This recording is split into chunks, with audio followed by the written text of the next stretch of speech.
In the late 20th century, investigators in the United States encountered a problem that did not fit any existing category.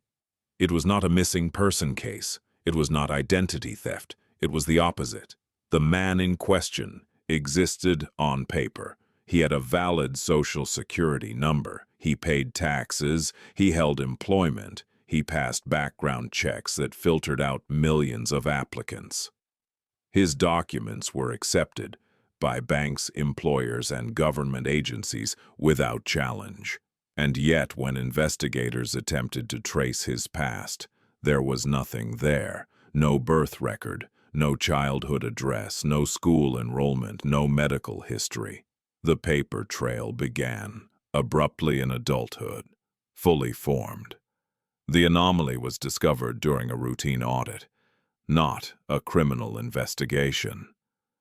Analysts noticed that while the man's financial records were consistent and lawful, his identity did not follow the expected progression.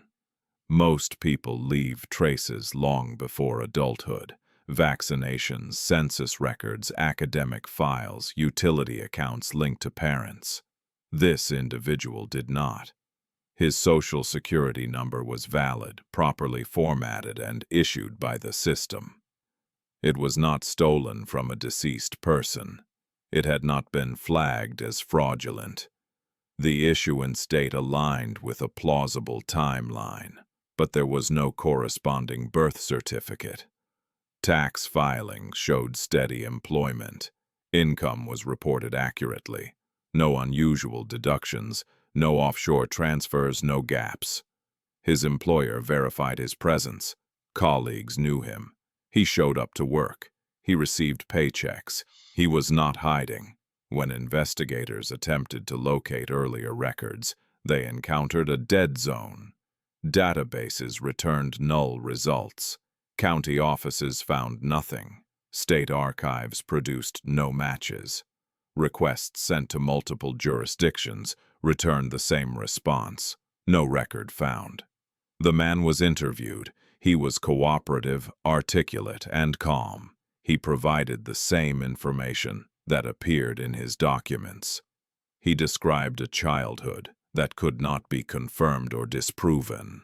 The details were generic, but not suspicious.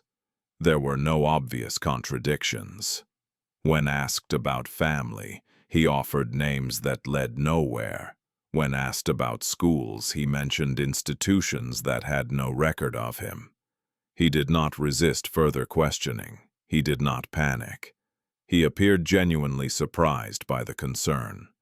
Investigators considered several explanations. Clerical error was the first. Government systems are imperfect. Records are lost. Fires happen. Databases fail. But clerical errors rarely erase every trace across multiple independent systems. Identity theft was next. This explanation also failed. Stolen identities leave victims. There were none. The Social Security number did not belong to anyone else. The name had no prior owner. A constructed identity was considered. In such cases, individuals build a false past to obtain work or benefits. But constructed identities usually rely on forged documents, falsified references, or borrowed credentials. This man's documents were authentic. They were issued, not fabricated. He had not broken into the system. He had entered it. Investigators expanded the search beyond government databases. Credit bureaus were queried. Utility companies were contacted. Medical providers were asked. Even informal records, newspaper mentions, public registries, alumni lists were checked. Nothing surfaced before a specific year. From that point onward, the man existed fully. He paid rent. He held insurance. He appeared in employment records. He was unremarkable in every way that systems recognize as normal. The absence was complete. What made the case difficult was not suspicion, but legitimacy. There was no evidence of criminal intent, no false claims, no misuse of benefits. The man was not exploiting the system. He was functioning inside it. At some point, the investigation paused, without evidence of wrongdoing. There was no legal basis to pursue action. The man's identity, while incomplete, was not illegal. He had met every requirement placed in front of him. The file remained open but inactive. Over time, the case resurfaced in discussions about identity, bureaucracy, and the limits of verification. It was referenced not as a crime, but as a failure mode, an example of how systems built to confirm existence can sometimes do the opposite. The most unsettling aspect was not that the man lacked a past. It was that the system accepted him anyway. Identity in this context was not a continuous story. It was a threshold. Once crossed, the absence behind it no longer mattered.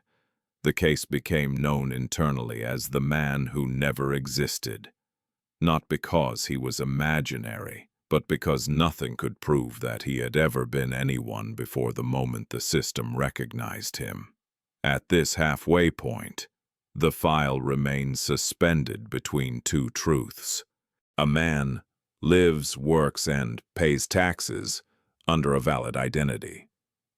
No record confirms how that identity came into being. What follows is not a search for who he was, but an examination of how such an absence can occur, and what it means when a system designed to record lives allows one to begin without a past. As analysts revisited the case, the focus shifted away from the man himself and toward the systems that had accepted him. The question was no longer who he was, but how an identity without a past could move unchallenged through layers of verification designed to prevent exactly that. Modern identity systems are cumulative. They do not verify existence in a philosophical sense. They verify consistency.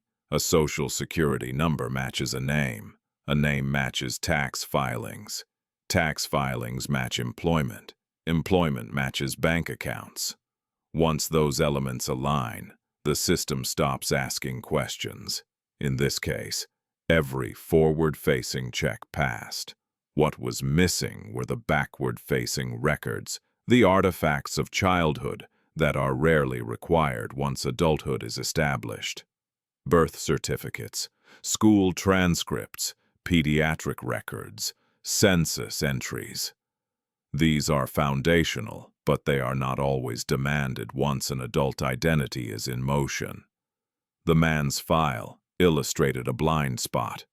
Investigators considered whether he might have been born outside formal systems, perhaps in a home birth never registered, or in a jurisdiction where records were poorly maintained. But such cases usually leave secondary traces, parental records, immigration files, or later corrections. None existed. Another theory involved administrative convergence. In rare cases, errors in early data entry can propagate forward, creating a legitimate but untraceable identity. A misspelled name, a delayed registration, or a misfiled document can disconnect a person from their origins while still allowing future records to align. This explanation was technically possible. It was also unverifiable. The man's calm cooperation complicated interpretation. He did not attempt to conceal information. He did not exploit ambiguity. He did not request special treatment. When informed that parts of his background could not be located, he expressed confusion rather than defensiveness. Psychological evaluation found no evidence of deception or delusion. From a legal standpoint, the case stalled permanently. There was no crime. The man had not falsified documents. He had not claimed benefits improperly. He had not harmed anyone. The absence of records by itself was not illegal. The system had no mechanism to correct a past it could not see. Over time, the case became a reference point in discussions about identity integrity. It was cited alongside other anomalies: people declared dead who were still alive, records duplicated across jurisdictions, children born during administrative transitions whose data never synchronized. But this case stood apart.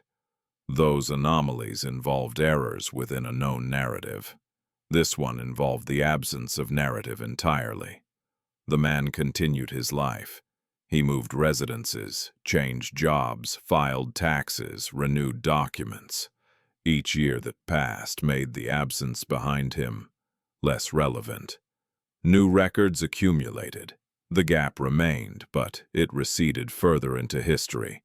Eventually, the question of origin became academic. What unsettled investigators was the implication. If one person could enter adulthood without a traceable past, others might have as well, unnoticed, unflagged, unremarkable. Not criminals, not imposters. Simply individuals whose beginnings were never captured. This did not suggest conspiracy. It suggested limitation. Identity systems are not designed to answer existential questions. They are designed to manage populations efficiently. They assume continuity when continuity is missing, but consistency is present. The system proceeds. In that sense, the man was not an error. He was a valid output. The comparison to earlier cases, like the man from Torred, is instructive. That case disrupted the system by presenting a contradiction, a country that did not exist. This one did the opposite. It presented nothing at all, no contradiction, no anomaly, just absence. And absence is difficult to flag. The file was eventually archived, not closed, but rendered inactive. There was nothing left to investigate without inventing a crime where none existed. The man did not vanish. He did not disappear. He did not resist being known. He simply began at a point where records usually do not.